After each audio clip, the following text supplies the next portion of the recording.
Hello everyone, स्वागत है आप सभी का एक बार फिर से बैंकिंग बस्ता के ऑफिशियल यूट्यूब चैनल पर। आज के सेशन में हम एक ऐसे पर्सन से मिलने वाले हैं जिन्होंने अपनी लाइफ में बहुत सारे फेलियर्स देखने के बाद में फाइनली सक्सेस पा ली है। एक ऐसे पर्सन जिन्होंने एलआईसी असिस्टेंट एग्जामिनेशन क्लियर किया और उसी के साथ में आईबीपीएस पीओ एग्जामिनेशन जो है वो भी क्लियर कर लिया है और वो अब एक बैंक पीओ बन चुके हैं। उन्होंने अपनी लाइफ में बहुत सारे स्ट्रगल्स देखे हैं और उन सारे स्ट्रगल्स से लड़ते हुए उन्होंने फाइनली अपने गोल को अचीव किया। He is the perfect example जो मैं आप सबको कहती रहती हूँ कि स्टूडेंट्स चाहे कुछ भी हो जाए, कोई भी सिचुएशन हो, लेकिन आप गिव अप मत करना, क्योंकि अगर आप गिव अप नहीं करोगे तो लास्टली आप सक्सेसफुल जरूर होते हो। उनकी स्टोरी डेफिनेटली आपको काफ़ी इंस्पायर करेगी। आपकी तरह ही एक एवरेज स्टूडेंट थे जिन्होंने 3-4 बार फेल होकर एग्जामिनेशन क्लियर किया है। He is not one of दो जो पहली बार में एग्जामिनेशन क्लियर कर लेते हैं, but he is the one जो बार बार फेलियर्स देखने के बाद भी कोशिश करना नहीं छोड़ते और बस लगे रहते हैं जब तक वो अपना गोल अचीव ना कर ले। मिलवाते हैं आपको शुभम सर से। शुभम सर, सबसे पहले आपका एक छोटा सा इंट्रोडक्शन हम चाहेंगे कि आप थोड़ा सा एक अपना इंट्रोडक्शन जरूर दें। मेरा नाम शुभम त्यागी है। मैं गाज़ियाबाद उत्तर प्रदेश का रहने वाला हूँ और मेरा आईबीपीएस पीओ 9th रिक्रूटमेंट में as a PO bank of India में सिलेक्शन हुआ है। बैंक ऑफ इंडिया को ही मैंने अपनी फर्स्ट प्रेफरेंस पे भरा था, वही मुझे मिला है। और मैं currently as a assistant work कर रहा हूँ एलआईसी में। जो अभी रिसेंटली रिक्रूटमेंट हुआ था उसमें मेरा फाइनल सिलेक्शन हो गया था। और एलआईसी ज्वाइन करने से पहले अराउंड 2.5 साल तक मैंने एक प्राइवेट मल्टीनेशनल बैंक में काम किया है। उस पे बाद में आएंगे कि वो कैसे कैसे मैंने कितना स्ट्रगल किया है अपने आप लाइफ में। Thank you so much for the introduction sir. मैं जानना चाहूंगी कि जब आपका रिजल्ट आया तो आपका और आपकी फैमिली का क्या रिएक्शन था उस टाइम पर जब सबको पता चला कि आप एक बैंक पीओ बन गए हैं। ये आप सबको पता है कि 1 अप्रैल को रिजल्ट आने वाला था, पर लॉकडाउन की वजह से रिजल्ट लेट हो गया। अराउंड 50 दिन के डिले के बाद रिजल्ट आया। 20 मई को रिजल्ट अनाउंस हुआ। तो जब रिजल्ट देखा तो ऐसा लगा कि बस इसी मोमेंट का इंतज़ार था कि मतलब पीओ के लिए बहुत टाइम से मैं लगा हुआ था और वो क्लियर हो गया। और सबसे ज़्यादा खुशी तो मेरी फैमिली को हुई और मेरे क्लोज़ फ्रेंड्स जो हैं जिन्होंने मुझे बुरे टाइम में मेरे साथ थे या मेरा स्ट्रगल देखा, उनको सबसे ज़्यादा खुशी हुई है। काफ़ी सारे दोस्त पूछते हैं कि कितने अटेम्प्ट्स में क्लियर हुआ या कैसे स्ट्रेटजी बनाई है। तो मैं वो सब डिटेल में बताऊंगा कि कैसे कैसे मैंने क्लियर किया, कैसे मैंने स्ट्रेटजी बनाई है।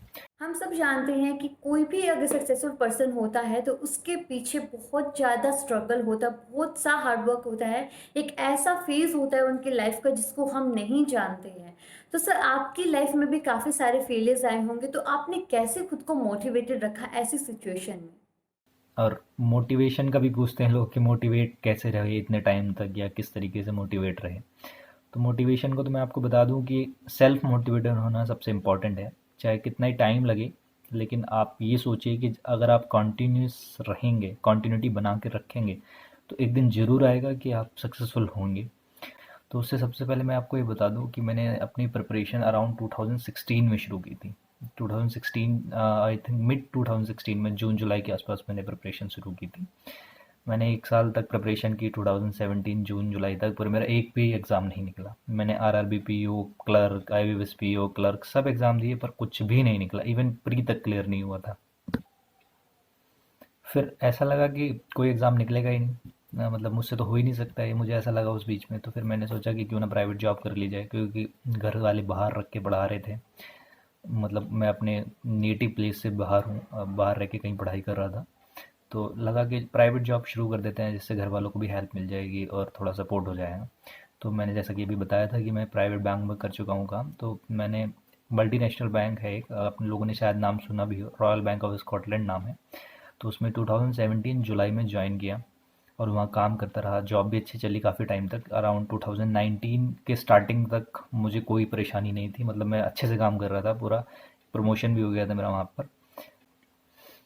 2019 में स्टार्टिंग में अराउंड जनवरी में मेरे माइंड में स्ट्राइक किया, या मतलब बहुत टाइम से लगा कि जब मेरे साथ के कुछ लोगों का सिलेक्शन हुआ तो मुझे ये लगा कि मैं, मेरे पास एज भी है और मैं कर भी सकता था। मतलब अगर मैं अच्छे से प्रिपेयर करूँ तो मैं इसमें सिलेक्शन ले सकता हूँ। तो मैं क्यों उस तरह प्रिपरेशन नहीं कर रहा, या क्यों प्राइवेट जॉब में अपने आप को वेस्ट कर रहा हूँ जब मेरे पास एज है। प्राइवेट जॉब तो मैं कभी भी कर सकता हूँ, पूरी आगे टाइम पड़ा है जिसमें कर सकता हूँ। तो मैं क्यों ना प्रिपरेशन की जाए। तो मैंने सोचा कि ठीक है, प्रिपरेशन करते हैं। 2019 में मैंने स्टार्ट किया, जॉब के साथ ही स्टार्ट किया। और मेरी जो जॉब की टाइमिंग्स थी वो अराउंड 11 बजे से होती थी सुबह, और रात को 8-9 बजे तक वहाँ पे रहता था मैं, और 1 घंटा मुझे आने में लगता था और 1 घंटा मुझे जाने में लगता था, और 9 आवर का मेरा शिफ्ट होता था। रोज़ के 11 घंटे मेरे मेरी जॉब में जाने ही जाने। तो इसमें सबसे बड़ा चैलेंज ये था कि प्रिपरेशन कैसे किया जाए, क्योंकि जब इतना टाइम जॉब में जा रहा है तो उसके साथ साथ प्रिपरेशन करना बहुत मुश्किल था। तो मैंने अपना एक टाइम टेबल फिक्स किया, जो कि मैंने मतलब काफ़ी अच्छे से फॉलो किया। मतलब मेरी सक्सेस का तो यही राज है कि मैंने अपना एक प्लान बनाया और उसको कंटिन्यूअस फॉलो किया, बिना किसी गलती के या बिना किसी दिन भी उसको मिस किए। मतलब मैंने जो सोचा कि मुझे आज 4 घंटे पढ़ाई करनी है, मुझे एक एक घंटा चारों सब्जेक्ट को देना है, तो मैंने वो फॉलो किया। मैंने 1 घंटा मैथ्स, 1 घंटा रीजनिंग, 1 घंटा इंग्लिश और 1 घंटा करंट अफेयर्स का फिक्स किया हुआ था कि मुझे ये पढ़ना ही पढ़ना है, और मैंने वो फॉलो किया। मैंने जनवरी 2019 से लेके सितंबर अक्टूबर 2019 तक वो पूरे तरीके से फॉलो किया। इसी के साथ साथ जो मेरा ऑफिस था वो मंडे टू फ्राइडे होता था, सैटरडे संडे मेरा ऑफ होता था। तो मैंने सैटरडे संडे को अपना ऑफ डे ना मानकर स्टडी डे माना, कि मैं सैटरडे संडे में जितना मैक्सिमम हो सकता है उतना पढ़ाई करूँगा। मैंने अराउंड 10 आवर्स पर डे, मतलब सैटरडे को 10 घंटे और संडे को 10 घंटे पढ़ाई करना शुरू किया।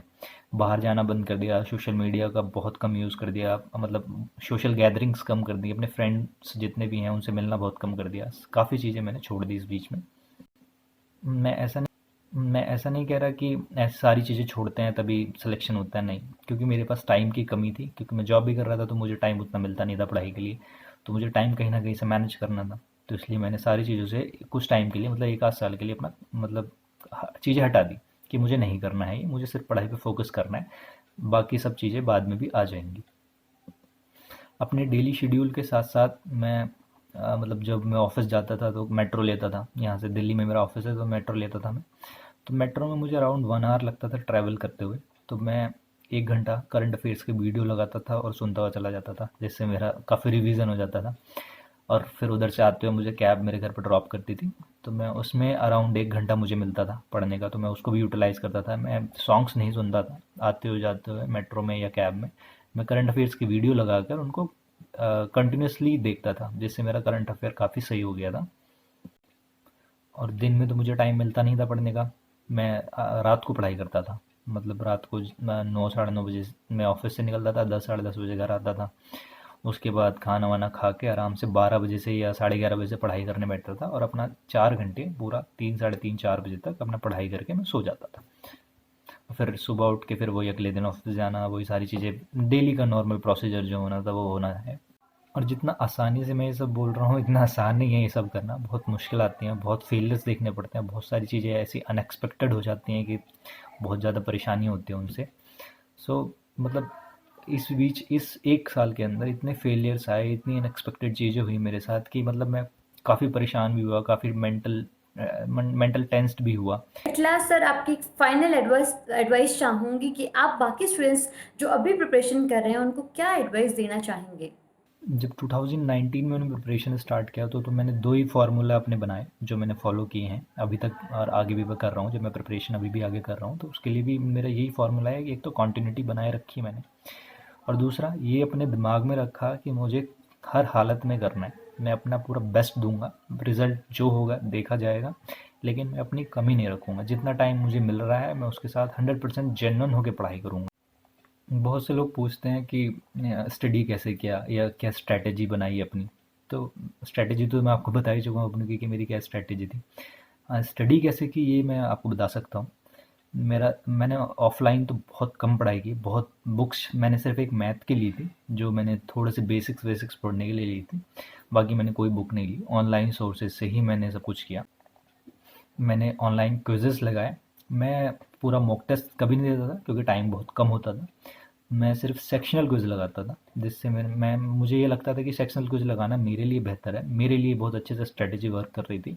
मेरे एक दो दोस्तों ने मुझसे ये भी पूछा कि 2019 में प्रिपरेशन क्यों स्टार्ट की जब 2017 में छोड़ दी थी। तो मैं यहाँ बैंकिंग बस्ता के व्यूअर्स को बता देना चाहता हूँ कि इसका जो क्रेडिट जाता है वो सोनू मैम को जाता है, क्योंकि जब 2019 में मैं ऑनलाइन यूट्यूब पे मैंने बैंकिंग बस्ता देखा तो मुझे लगा कि मैं भी कर सकता हूँ। जो मैम की एडवाइस देखी थी कि जिन्होंने पोस्ट किया था एक वीडियो पिछले वाले चैनल पे, कि इन्होंने कैसे क्रैक किया, कि ईयर किस तरीके से पढ़ाई करके क्रैक किया, पिछले साल नहीं हुआ था, अब नेक्स्ट ईयर में क्रैक किया।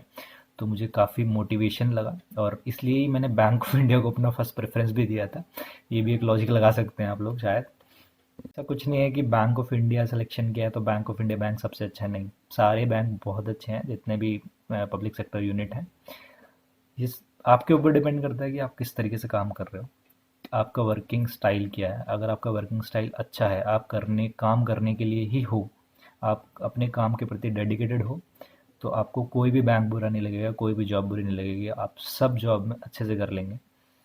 तो लास्टली मैं सभी को, जो भी स्टूडेंट्स प्रिपरेशन कर रहे हैं आगे, उनको यही कहूँगा कि अपना बेस्ट दीजिए और अपना कॉन्टिन्यूस एक प्लान बनाइए और उसको फॉलो कीजिए। अगर वो कॉन्टिन्यूस आप फॉलो करेंगे, कॉन्टिन्यूटी बनाए रखेंगे, तो एग्ज़ाम ज़रूर निकलेगा। बहुत ज़्यादा मुश्किल एग्ज़ाम नहीं होते हैं, बस ये हमें इसलिए लगते हैं क्योंकि हम कॉन्टिन्यूस नहीं रहते। So thank you.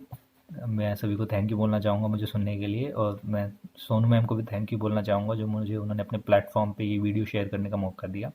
So thank you everyone and have a nice day. Thank you so much Shubham sir हमारे चैनल पर आने के लिए। आई एम ग्लैड कि आपको किसी न किसी तरीके से बैंकिंग बस्ता ने आपको हेल्प किया। आप जैसे लोग सिलेक्ट होने के बाद मेरा नाम लेते हैं या फिर बोलते हैं कि बैंकिंग बस्ता ने आपको हेल्प किया, that really touches my heart. और मैं आज बहुत खुश हूँ आपके सिलेक्शन के लिए।